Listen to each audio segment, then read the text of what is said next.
Oh, perfect. Thank you. Perfect. Really good. Yeah. Good Oh, yeah. Yeah. So we have actually met before. We met at the Britannia Hotel in Manchester in, I think, 1983. Oh, my believe it God. or not. Wow. I'm sure you remember it well. Well, I remember 1983, but yeah, that's about as far as it goes. But no, it's I was actually just in England.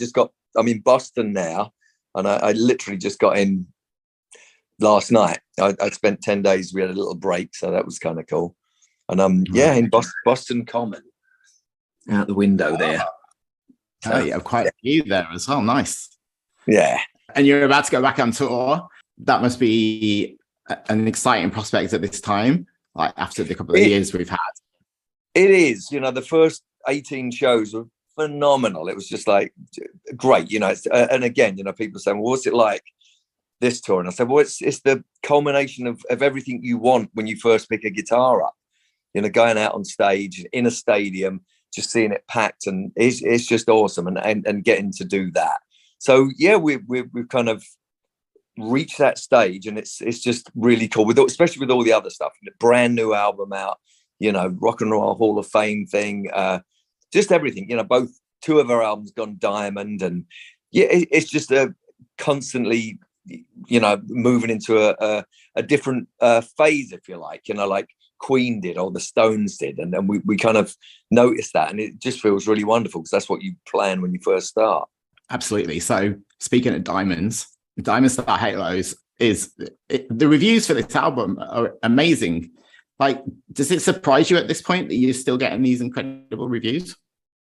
It does, because of we've done albums that we thought were really good, but I think this one's better, actually. I think there's just the integrity that the band's got, because a lot of people we don't really have to do a new album, but again, going back to the Stones, they always put new music out, and it's something we always thought was important, and it's the most inspired record we've done since Hysteria. I think it's really got just a whole different vibe about it, because there was, like I said, we didn't have to do it, and most of it was just me and Joe sending ideas so the integrity's there. It's like all done for the right reasons, for the getting excited about writing songs again, getting excited the style of songs, and the era that we got introduced into music, which was when I was 14, like 1972, 73, Bowie, T-Rex, and all of that, along with Zeppelin and Purple and all the other stuff that was at the same time.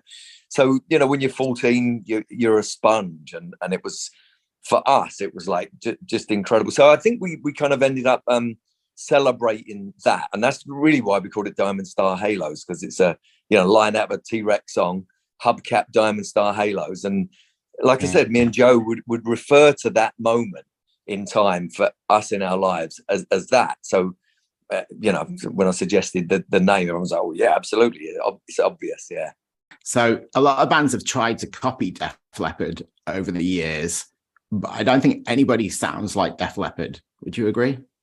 Absolutely. You hear elements of it, but we again, we learned all of a lot of our recording techniques from Mutt Lange, songwriting. What's cool, what's a guitar solo, you should be able to hum it. If it's not, it kind of can conflict and get in the way of the vocal and all those things. And he taught us how to sing, taught us how to play guitar properly, and taught us how to write cool songs. So I think that's the big difference. We had this guy who's a musical genius, writing and recording alongside us. So that's one of the big reasons I think that we benefited from it and sound fairly unique. And the whole idea initially was like crossing Queen and AC/DC and making a kind of a collage of that, if you like. I've been a Def Leppard fan since before you were even in the band. Really, yeah. And it was really interesting to see how quickly you ascended. Like, it was only 3 years from the first album to Pyromania. Pyromania took you into the arenas, which at that point, not that many bands were playing arenas back in 83. Yeah. And then obviously you went deep into Hysteria, literally. Yeah. And then that album, over 20 million albums in 1987. So success came, not instantly, but fairly quick for a band back in the 80s. Was success at that point all you dreamed it to be? It was a lot more, actually. I remember thinking success would have been.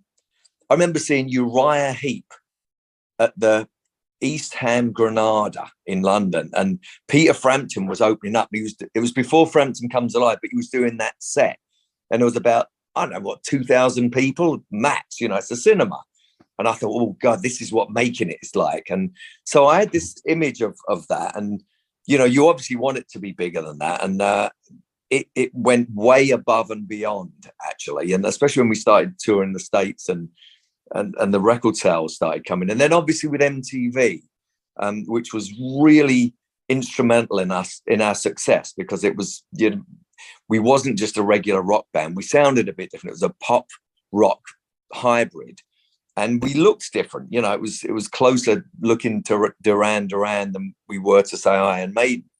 So it was a hybrid, and I think that all those hybrid things really helped it, and obviously you had a visual with the MTV thing, so it pushed it into an area that you wouldn't have seen before. Rock bands or albums in general would sell about 2 to 5 million, but this thing, with Pyromania, it kicked off, and it ended up doing 10 or 11 million in the States.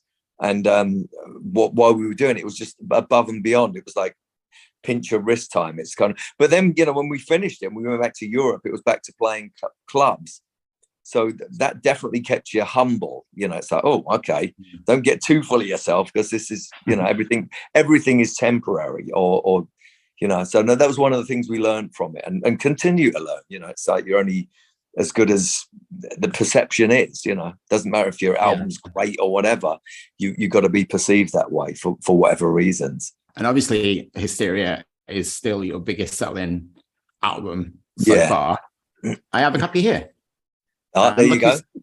Look, you signed it.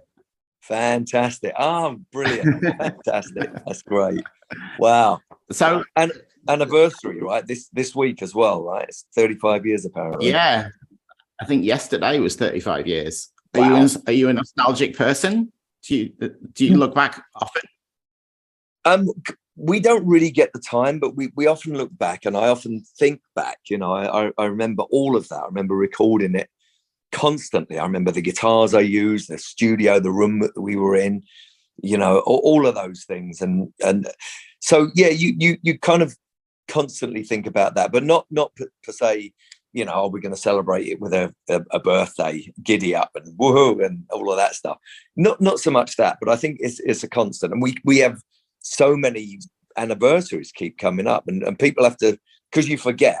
I forgot, and someone said, "Oh, it's been 40 years since you've been in the band," and it's like, "Oh, wow!" And that was just a few weeks ago as well. So, yeah, it's interesting, but there's always so much to do. We're constantly busy, and I think it's great to be able to do that. And it's nice being reminded, because it's like, wow, there's all these kind of milestones of your life, they tick by. So it's pretty cool. And I was looking earlier at the list of artists that have sold the most albums in history. Yeah. And you might be happy to know that you're above David Bowie and you're above Stevie Wonder and the Beach Boys. Wow. It's incredible, really, isn't it? When you think about it. It really is. And wow. And I didn't know that. So yeah. Well, I think you're going to stay above them. Yeah, hopefully. Yeah. Well, we're out there on tour, so that always helps as well. But yeah, that's good news. So being on tour and with this catalog that you have and so many hits, it must just get harder and harder to come up with a set list that works. How do you do that? We constantly change it. Some things absolutely don't work, and they don't work this year. They don't work in this context. So you have to be aware of that. And then you have this production, which again we're really excited about. And again, they have to work in the confines of that. So you have certain parameters and certain songs you must do, and ones that you kind of come and go as you. So you want to put new songs in as well, but you have to be careful. You can't do too many new songs because people will go, oh, I don't know this. I just want to pour some sugar on me and photograph. So yeah, you kind of constantly have to be aware of that. But you as a band must be excited to play the new material. So how do you manage to slot it in where it works with the classics, I guess?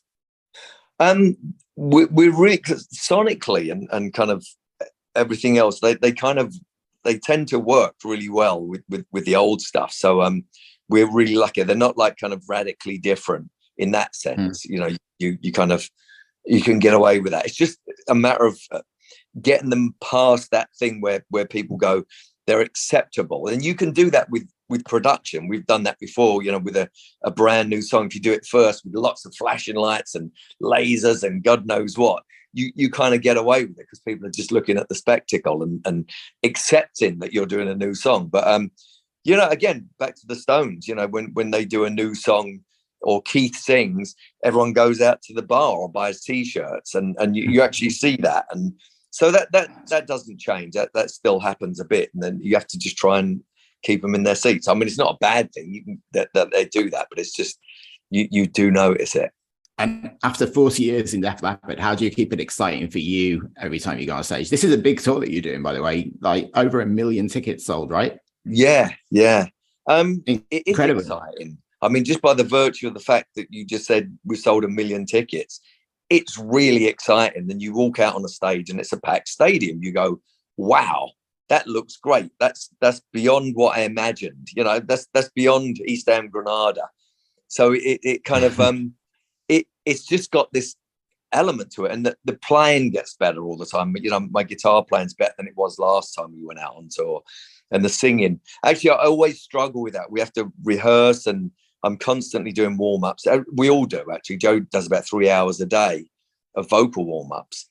And we do all our own vocals. It's not like a sample or anything like that.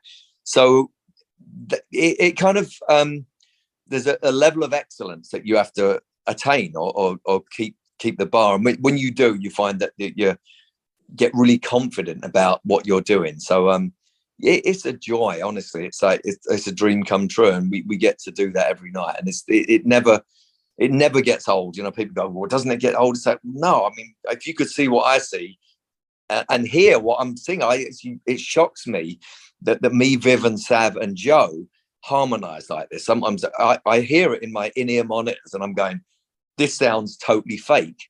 This doesn't sound, but it's us. It's because we've rehearsed it and we sing all the time. So it's a joy. So it just gets better and better and better.